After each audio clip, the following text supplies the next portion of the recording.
दोस्तों, मन में एक सवाल है कि क्या कोरोना वायरस जैसे और भी वायरस भविष्य में आ सकते हैं। नमस्कार दोस्तों, जैसा कि आपको पता है, कोरोना वायरस की महामारी ने आज पूरी दुनिया में दुख व निराशा का माहौल बना रख दिया है। हर इंसान किसी न किसी रूप से इस कोरोना वायरस से प्रभावित हुआ है। इस कोरोना ने किसी भी वर्ग को नहीं छोड़ा। अमीर, गरीब व मध्यम वर्ग सबको इसने अपनी चपेट में ले लिया है। लेकिन मुझे पता है आपको इस बात की और भी चिंता होती होगी कि यार, इसी प्रकार की और भयंकर महामारी और वायरस भविष्य में आ सकते हैं क्या। तो आज मैं आपको इस वीडियो के माध्यम से सारे सवालों के जवाब देने की कोशिश करूंगा। Hello friends, welcome back to our channel जिसका नाम है द फैक्ट्स बडी। आप सभी का हमारे चैनल में बहुत बहुत स्वागत है। दोस्तों, वीडियो को एंड तक जरूर देखिए और अगर आप ये वीडियो पहली बार देख रहे हैं तो चैनल को सब्सक्राइब करना ना भूलें। चलिए दोस्तों, देर किस बात की, शुरू करते हैं। सबसे पहले जानने की कोशिश करते हैं वायरस या फिर महामारी का मुख्य कारण। भारत के महान आध्यात्मिक संतों, सिद्ध पुरुषों और जाने माने आयुर्वेद के डॉक्टरों ने इस पर गहरा रिसर्च और अनुसंधान किया तो नतीजा ये मिला कि जितनी भी दुनिया में अब तक संक्रमण या फिर महामारी या वायरस फैले हैं वो जानवरों से फैले हैं, मतलब मांसाहार का सेवन करना। जी हाँ दोस्तों, आपने बिल्कुल सही सुना। नॉनवेज का उपयोग ही किसी भी प्रकार के वायरस का मुख्य कारण है, जो कोई भी एलोपैथी डॉक्टर आपको नहीं बताएगा। भगवान कृष्ण कहते हैं, अगर जीव पेट भरने के लिए दूसरे जीव को खाता है तो उसमें कोई नुकसान नहीं है, लेकिन अगर मनुष्य जीव को खाता है तो ये प्रकृति के खिलाफ है। इस फैक्ट को मैं सिंपल उदाहरण में समझाता हूँ। दुनिया के दो सबसे अमीर देश स्वीडन और कुवैत, इन देश के लोगों की लाइफस्टाइल बहुत अच्छी है। कोई आदमी गरीब नहीं है, पैसों की कोई कमी नहीं है, पर सबसे ज्यादा डायबिटीज के रोगी व जोड़ों के दर्द के रोगी इसी देश में है। इस बात का भारत के वैज्ञानिकों ने वहां के डॉक्टर से बात की तो उन्होंने बताया कि यहाँ के लोग 12 महीने नॉनवेज ही खाते हैं। यही इसका कारण है। कुछ नॉनवेज से फैलने वाले और पहले बीत चुके कुछ और खतरनाक वायरस के बारे में आपको बताना चाहूंगा। सबसे पहले बात करते हैं चिकनगुनिया की। जैसे कि नाम से ही पता चल रहा है कि ये वायरस मुर्गे या फिर मुर्गियों के मांस से आया है। चिकनगुनिया का कारण अत्यधिक मात्रा में हर दिन मुर्गियों को मारा जाना है।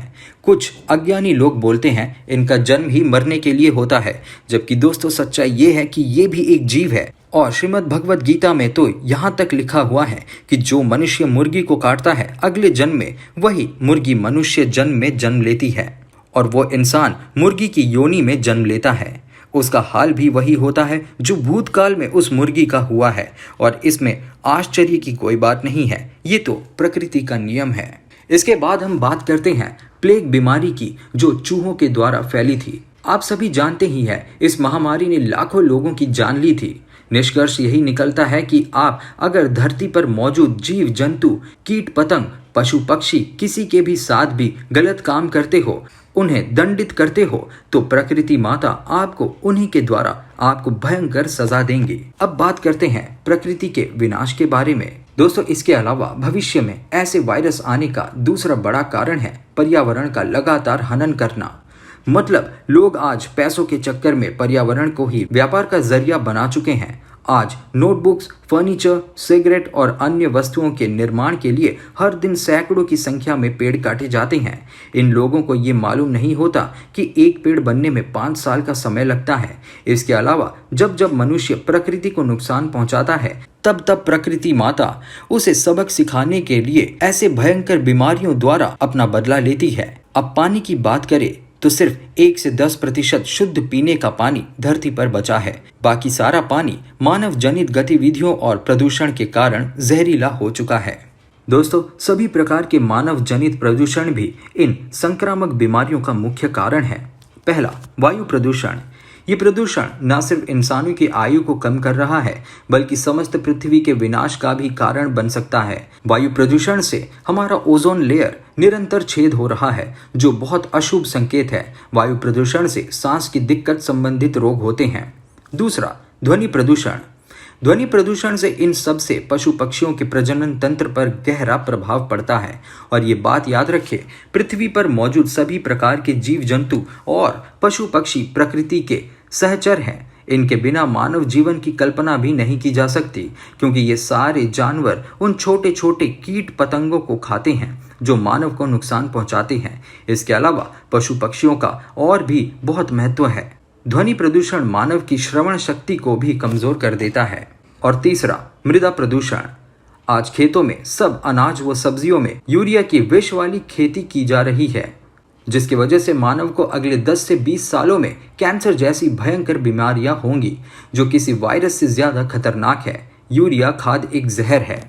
तो दोस्तों, अभी तक बताई गई सारी बातों से ये निष्कर्ष निकाला जा सकता है कि भविष्य में ऐसे कोरोना जैसे और भी वायरस आ सकते हैं, क्योंकि मानव अपने निजी स्वार्थ के लिए हमेशा पर्यावरण को नुकसान पहुंचाता है।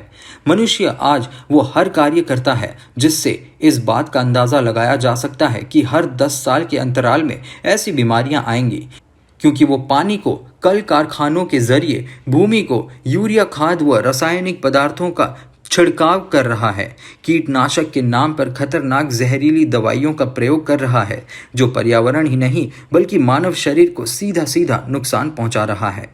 दोस्तों, मुझे उम्मीद है आपको इस वीडियो में बहुत ही रोचक और ज्ञानवर्धक बातें सीखने को मिली होंगी। नीचे कमेंट बॉक्स में कमेंट कर अपनी प्रतिक्रिया दें। वीडियो पसंद आए तो लाइक करें और अपने दोस्तों और परिवारजनों के बीच ज़्यादा से ज़्यादा शेयर करें। हमारे चैनल को सब्सक्राइब करना ना भूलें और देखते रहिए the facts buddy. Thank you.